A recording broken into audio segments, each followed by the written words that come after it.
नमस्कार दोस्तों, आपका स्वागत है हमारी चैनल अपना धर्म त्योहार में। आज हम आपको एक राजा और रानी की कहानी सुनाने जा रहे हैं। अगर आपको ये कहानी पसंद आए तो मेरी वीडियो को लाइक करें, मेरे चैनल को सब्सक्राइब करें और साथ ही बेल आइकन पर क्लिक करना ना भूलें, जिससे हमारी वीडियोज़ की नोटिफिकेशन आपको मिलते रहे।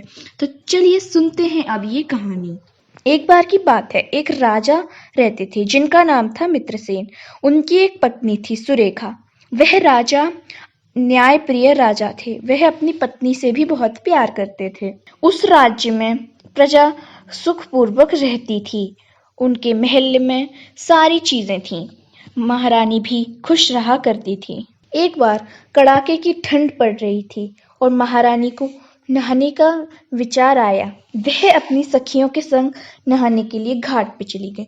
महाराज ने आदेश दिया कि सारे रास्ते रुकवा दिए जाएं और सारे घाट खाली करवा दिए जाएं, ताकि महारानी वहां स्नान कर सके।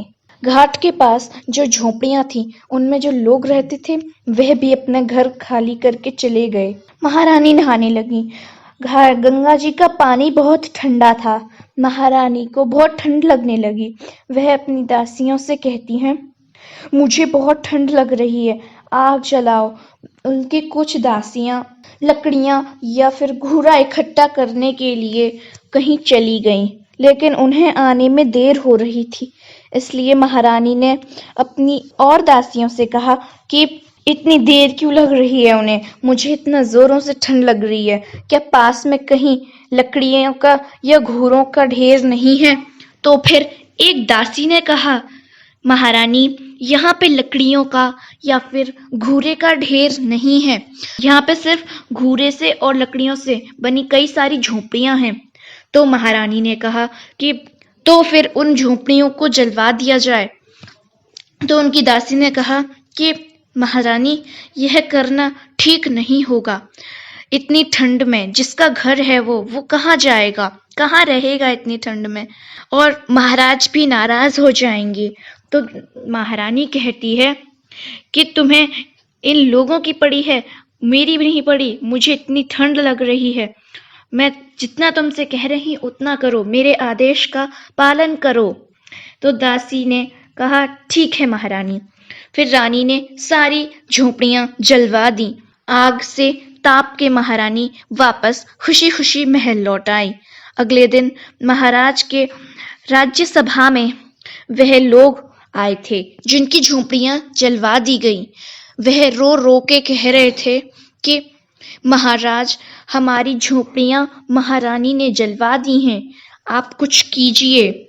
महाराज का सर लज्जा से झुक गया और वह महारानी के पास जाकर कहते हैं, तुमने ऐसा क्यों किया?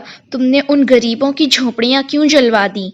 तुम जानती हो कि मैं एक न्यायप्रिय राजा हूँ। तुमने मेरा सर लज्जा से झुका दिया। तो फिर महारानी कहती हैं, आपको उन गरीब लोगों की पड़ी हुई है। मैं आपकी पत्नी हूँ और आप उन गरीब लोगों की वजह से मुझसे लड़ रहे हैं। तो फिर महाराज अपनी कुछ दासियों को बुलवाकर कहते हैं कि महारानी के सारे राजसीय वस्त्र और आभूषण उतरवा दिए जाएं और एक भिखारन के कपड़े पहनवा दिए जाएं। महाराज की दासियां बिल्कुल वैसा ही करती हैं। महाराज महारानी को बाहर लेकर आते हैं और कहते हैं कि तुम 1 वर्ष तक भीख मांगो और इतना पैसा जमा करो कि इन गरीबों का घर बन जाए। तो महारानी 1 वर्ष के लिए भीख मांगने लगती है। धीरे धीरे कर कर 1 वर्ष भी बीत जाता है। इस 1 वर्ष में महारानी ने इतनी मेहनत की कि सिर्फ एक गरीब आदमी का घर बन सकता था, लेकिन वह फिर भी वापस लौट कर आई। उन्हें अपनी गलती का पश्चाताप था कि उन्होंने क्यों उन गरीबों का घर जलवा दिया। वह अपने जमा किए हुए पैसे महाराज को लाकर देती हैं और अपनी भूल की क्षमा मांगती हैं। महाराज भी उन्हें क्षमा कर देते हैं और अपने संग वापस रख लेते हैं।